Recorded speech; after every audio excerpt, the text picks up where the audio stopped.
এরকমের চিপস নামের বস্তা ভরা বীজ যদি কেউ দেয়, এগুলা মাটিতে রাখবেন, হয় লাথি মেরে ফেলে দিবেন, আর না হলে এরকম করে ফাটাই ফেলে দিবেন। কেন জানেন? আমি একটু আপনাদের দেখাচ্ছি। এগুলো আবার দেখাস না, কোম্পানি আবার আমার নামে মামলা দেবে। আমি একটু আপনাদের দেখাই যে এইগুলা কেন করবেন। হ্যাঁ, আমার পিঠের দিকটাতে আপনারা দেখতেছেন, কারণ এই যে প্যাকেট খুলে আমি বাইর করলাম। সাগর, গ্যাস লাইটটা করে, গ্যাস লাইটটা একটু দে। এই যে সৈকত একটু নিচু হ। এই বিষের প্যাকেটে লাথি মারছি দেখে আপনি হয়তো অখুশি হয়েছেন যে ভাই খাবারে লাথি মারলেন কেন। এটা খাবার না, এটা পয়জন।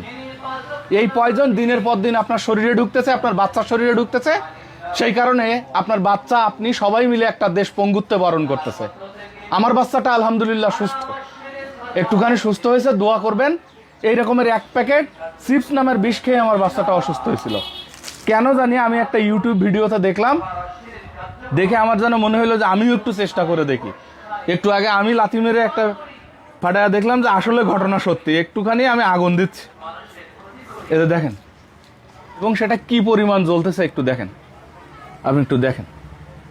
এখন হলো ডিসিশন আপনার, আপনি লাথি মারবেন নাকি আপনার কোমলমতি 1-2 বছরের ছোট্ট শিশু যার লিভারটা এতটুকু, সেই বাচ্চাকে খাওয়ায় আপনি লিভারকে পঙ্গু করে দিবেন।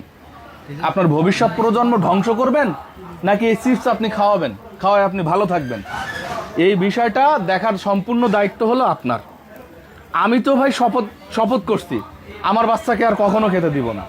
আমি এমনি দিই না, ভালোবেসে কোনো এক বন্ধু আমার বাচ্চাকে দিয়ে 3 দিন প্রচণ্ড পরিশ্রম করে বহু ডাক্তারের কাছে গিয়ে, অনেক মানুষের কাছ থেকে এ নিয়ে জ্বর, পেট ব্যথা, একের পর এক আমার বুকের উপরে বমি করতেছে, এসব থেকে বেরোইছি। দয়া করে আপনি যদি আপনার ছোট্ট শিশুর ভালো চান, এই বিষ ওদেরকে আর খাওয়ায়েন না। একটা খাবার কিভাবে এরকম করে জ্বলতে পারে, একেবারে কিভাবে এরকম করে একটা খাবার জ্বলতে পারে? এটা আলুর চিপস নাম দিছে, এখানে আলু কোথায়? পটেটো ক্র্যাকার্স না পটেটো চিপস এইসব নাম দেয়, কিন্তু চিপস হলে কি এরকম জ্বলে বা জ্বলার কথা?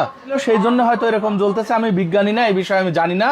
আপনি যদি জেনে থাকেন ডেফিনেটলি কমেন্টে জানাবেন যে আসলে কোনো খাবার, সাধারণ কোনো খাবার বা একটা চিপস কি এরকম জ্বলার কথা ছিল কিনা। একটা চিপস কখনো এরকম আগুন ধরে জ্বলার কথা ছিল কিনা আপনি কমেন্টে জানাবেন, এবং সেই সাথে এই ভিডিওটা শেয়ার করে সকলের কাছে ছড়িয়ে দিবেন, যেন আমার ছোট্ট সোনামণি যেভাবে এই চিপস খেয়ে অসুস্থ হয়েছিল, এরকমের অসুস্থ কেউ আর না হয়। আমি অনেক কান্নাকাটি করেছি আল্লাহর কাছে, মানে ওর কষ্ট দেখে। হঠাৎ সন্ধ্যাবেলা একটা চিপস খাওয়ার পর থেকে রাত 10টার পর থেকে বমি এবং সেই সাথে পায়খানা, গায়ে জ্বর। আমার বুকের উপরে আমার বাচ্চা একটানা বমি করতেছে।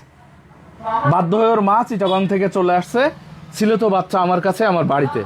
একটা খাবার কি এরকমভাবে জ্বলা সম্ভব কিনা, এই প্রশ্ন আমি আপনাদের কাছে রেখে যাচ্ছি, যেটা কমেন্টে আপনারা জানাবেন। আর এই ধরনের বাটপারি জিনিস থেকে ডেফিনেটলি দূরে থাকবেন। প্যাকেটগুলো তো দেখাইতে পারি না, মামলা খেয়ে যাব। অবশ্যই এসব থেকে নিজের সন্তানকে দূরে রাখবেন, নিজে দূরে থাকবেন, নিজের পরিবারকে, নিজের আত্মীয় স্বজনকে ভালো রাখবেন। ভালো থাকবেন। আসসালামু আলাইকুম।